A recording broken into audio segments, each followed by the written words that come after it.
how to access your Google Drive files directly inside the iPhone Files app.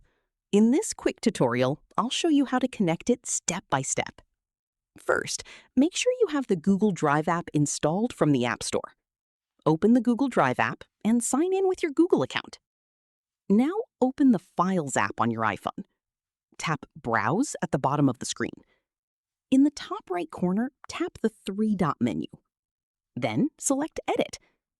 Here, you'll see a list of available cloud storage services. Find Google Drive and turn the toggle on. Now, tap Done to save your changes.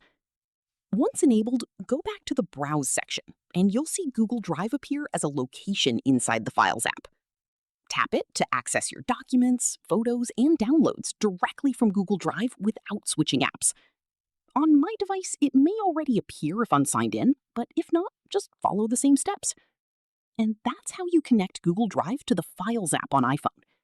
If this tutorial helped, don't forget to like and subscribe for more iPhone tips and cloud storage guides.